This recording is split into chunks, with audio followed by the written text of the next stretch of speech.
What an awful end to the show that would be. He made a joke about quarantine, then before he knew it, he was fucking in it.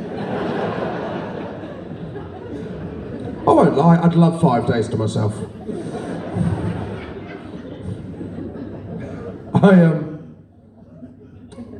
I got married actually. Organising a wedding's it's alright, but it's the other people that are annoying. Dietary requirements, right? I haven't got an issue. If you've got a dietary requirement, that's totally acceptable. I'm vegetarian, you might be allergic to nuts, you might be gluten intolerant, right? Fine, acceptable. Got one back. Under dietary requirements, they had written, I don't like mushrooms.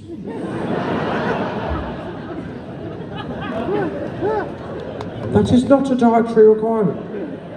The question wasn't, have you got any boring views on food? I don't like mushrooms.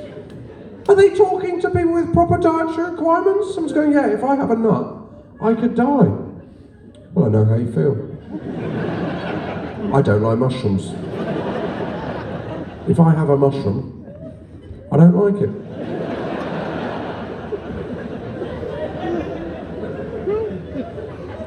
Luckily for them, there was no mushrooms on the menu until I got their reply, then a few changes were made. Starter, stuffed mushrooms, stuffed with mushroom. For the main, magic mushrooms. And then we all raise a glass of mushroom juice to the happy couple.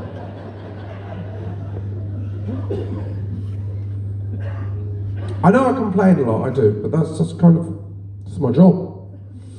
That's what I do. If I didn't do that, what happens in real life is I'm fine with things. So something annoying will happen, and then I'll be like, no, it's fine in my head. I'm thinking I'm going to tell 1,000 people in Blackpool about this. The one time I did complain, right, it backfired. You tell me who you think was in the wrong here, right? It's the one time I did complain. I ordered a takeaway at Deliveroo, right?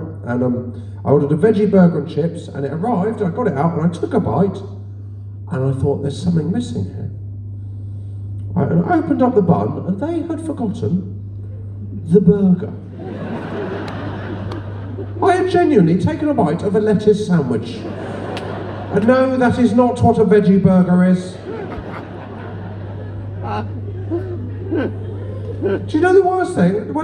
This is pathetic. When I picked it up, I thought this is light, but then I genuinely thought, but I have been working out. So everyone, bloody hell, finally I'm seeing the benefit. Here we come. All that time on chicken on a spring paying off. So I went onto the Deliveroo website. You have to do that thing where you write to them and they write back to you. I'm just going to read you the conversation. You tell me who you think the bad guy is, right?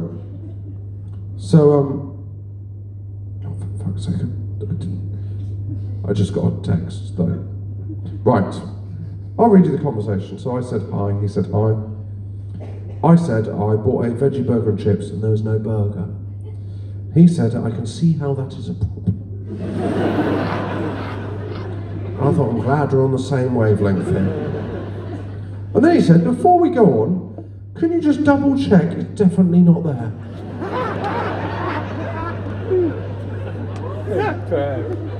I mean, to be fair to him, I have just been tucked in too tight.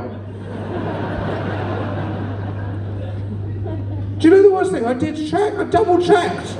I looked and then I looked under the lettuce. And I said, no, all I've got is a bun and chips. And he said, oh, here's an idea. Have you considered putting the chips in a bun and having a chip butty? I didn't get in touch for serving suggestions.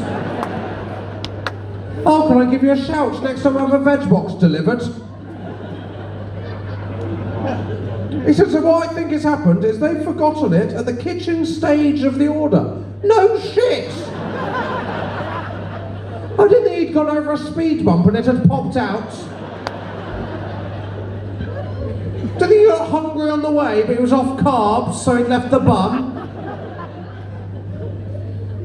He said, do you want me to track it down? Track it down! It's not Carlos the Jackal.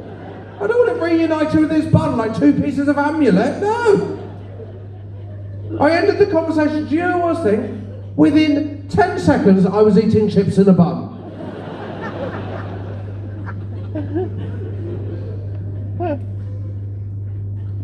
It's been a very pleasant tour, it has. The first night was a place called Stamford. Don't know if you're aware of Stamford, right? We made the news in Stamford. I didn't intend to make the news, this is what happened. Went for dinner before the show with Susie, who was supporting me that night, in Ask, the Italian restaurant. And we left and we walked up the street, walked past a fire engine, didn't think anything of it, and then a woman started talking to us, asked me questions, and I just thought she was a kind of local character, right? And then the next day, Susie phones me and she says, "Oh, did you see, have you been online, apparently?" And she sent me a link. And there was a news story. That woman, it turned out, was a journalist asking me questions for a news story. I'm going to read out the headline. You tell me whether you think this is a news story. This is the headline in the Stamford Mercury. Firefighters close Stamford Town Centre for gas leak as comedian Josh Widdicombe eats pizza next door.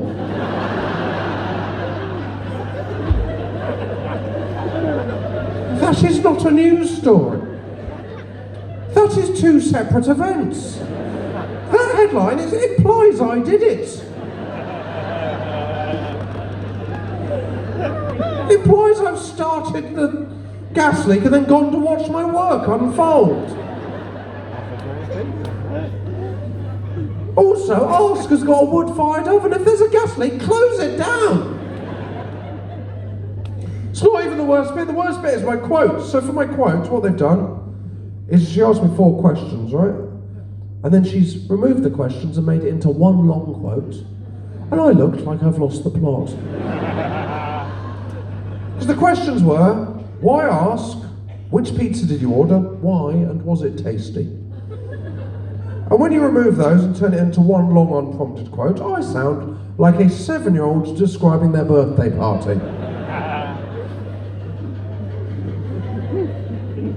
Widdicombe said, I went to Ask, but his Pizza Express is closed on a Tuesday. I had a Verdura pizza because I like olives. It was tasty.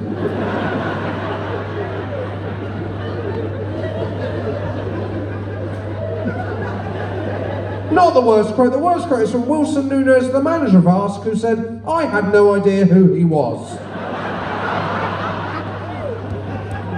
And then to be fair to Wilson, I was wearing my glasses for the first time. You have been absolutely lovely. I've genuinely never done a gig in Blackpool before in my life. I didn't know what to expect, but it's genuinely been absolutely lovely. It's amazing theatre. You've been a brilliant audience. I hope to see you again on the next tour. My name's Ross Widdicombe. Thank you very much. Cheers. Good night.